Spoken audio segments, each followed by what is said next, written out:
Hi everybody, Dr. Mark Costas here, founder of the Dental Success Institute, author of the book Pillars of Dental Success. And today I'm coming at you live from DSI, Dental Success Institute headquarters here in beautiful Prescott, Arizona, about 6,500 feet up.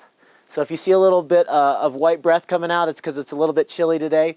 But today, in today's episode of Weekly Dental Wisdom, we're going to be going over how to engineer your dental practice, the what, how, and why, in how you create the most successful dental practice possible using your left brain and your right brain. I think you'll find the video interesting and informative, and that's all I have for you today. So have a great week, and we'll talk to you next week. Bye-bye now.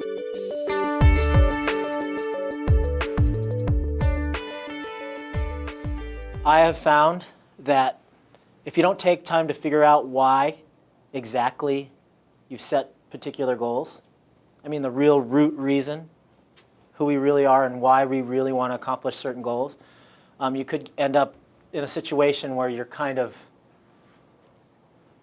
I call it this is all there is this all there is syndrome, where you kind of get there and you're like, man, I just spent the last 10 years of my life trying to do this. I finally accomplished it. It doesn't feel very good. It's not fulfilling like I thought it was going to be. So let's talk a little bit about, the underlying reasons why we do what we do. Here are some of the reasons why you guys told me that you wanted to join this.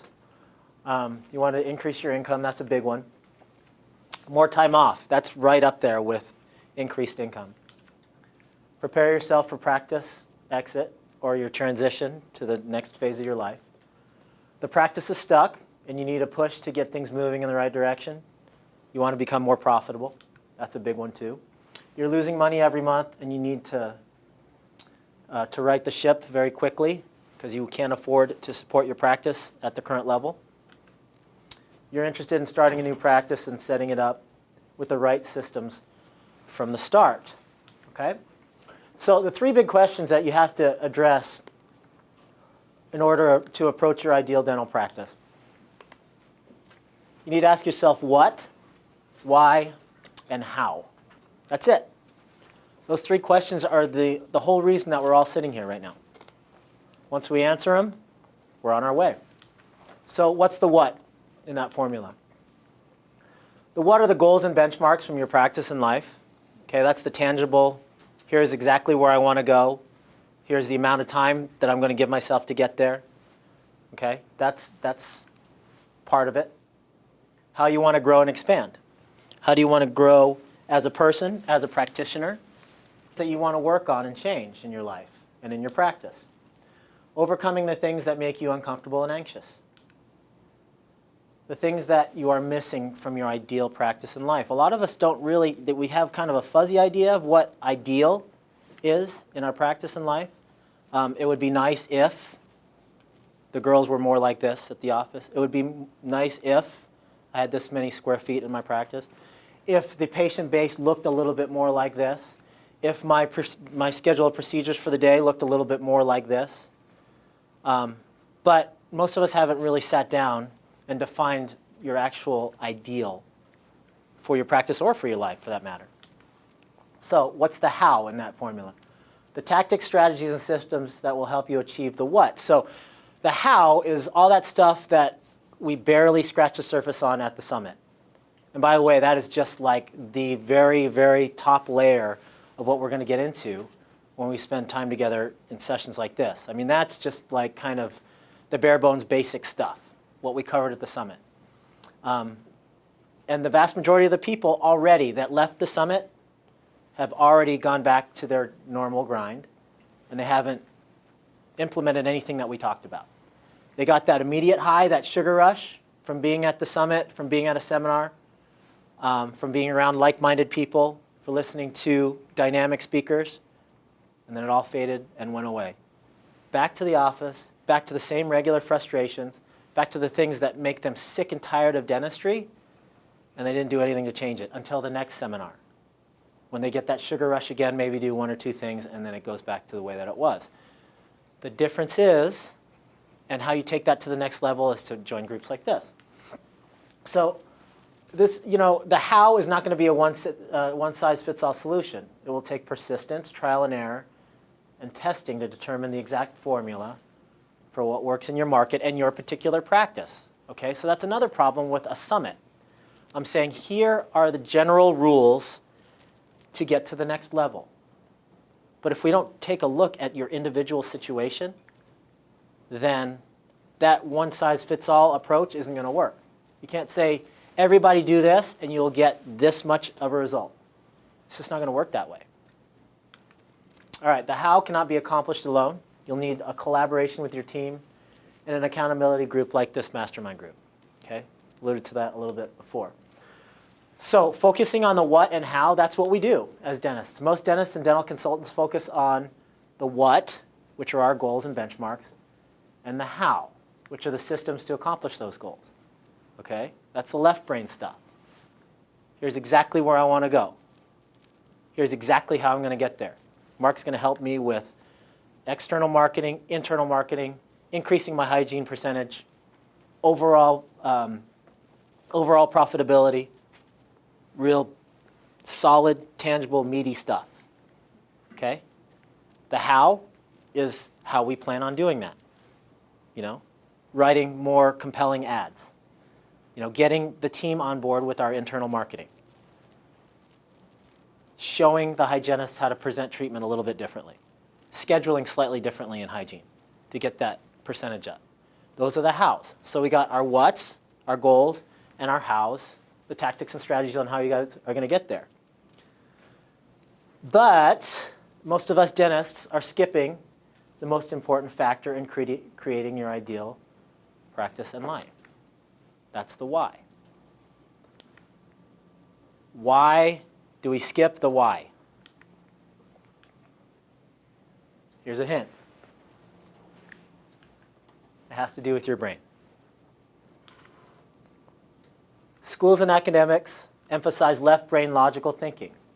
That's logical, analytical, and accuracy. And they neglect right brain thinking, which is aesthetics, feelings, and creativity. So think about that for a second. As dentists, we have to be logical and analytical. Obviously, that's scientific from the time that we decide to be a dentist, all that preclinical stuff, learning biology, organic chemistry, chemistry, physics, calculus, all that stuff, left brain thinking. Doesn't matter if you can't think with your right brain at all while we're preparing to get into dental school. Once we get into dental school, the first 2 years are what? More of the same at a higher level. Analytical, logical, pragmatic, left brain stuff. The only problem is, as dentists, we have to learn how to relate with people. That's right brain stuff. Okay, how many people did you guys know in dental school that were horrible communicators? I mean, probably never left the library in their entire life, right? Howard talks about that, how he never left the library ever until he graduated from dental school. Didn't have much of a personality, right? Don't relate really well with people, got great grades, but you're missing a huge part. Another part of the right brain stuff, that's aesthetics, looking at things in 3 dimensions, all right? So all of a sudden, 2 years into dental school, it's like all of a sudden you had to be a sculptor, right? You had to be able to sculpt, you know, a bicuspid out of a piece of soap. And we're expected to pick it up like that. We're expected to all of a sudden know how to use our right brain. All the aesthetic stuff, all the relationship stuff, we don't know how to use that stuff. And that's why career satisfaction is so low in dentistry, because we don't know how to make that transference. And we miss that connection with our patients because we get, what, 2 years of it at the tail end of our training? Okay, so we're really good at thinking analytically and logically. That's the left brain stuff. That's why it's so easy to say, I want my income to go up by $130,000 this year. And then I'm going to break that down into segments and chop it away by doing what Mark says over here, the how. Okay? Easy. That's easy. The what and how require linear, pragmatic, and logical thinking. That's all left brain stuff. And that's the stuff we're good at. The why, we want the what and how, is where it gets a little tricky. It requires creative, holistic, intuitive reasoning, which is right brain thinking, and that's not how we think as dentists. And it makes us uncomfortable to even think about it. Some of you guys might be shutting me out already because it's like, when are we going to get to the stuff where he tells me how to make more money? That's the left brain stuff, right? It all ties in together. Okay, and I'm going to show you exactly why it all ties in together and why you will make more money and be more successful in a program like this if you open up that side of your brain. So here it is. Here's the chart.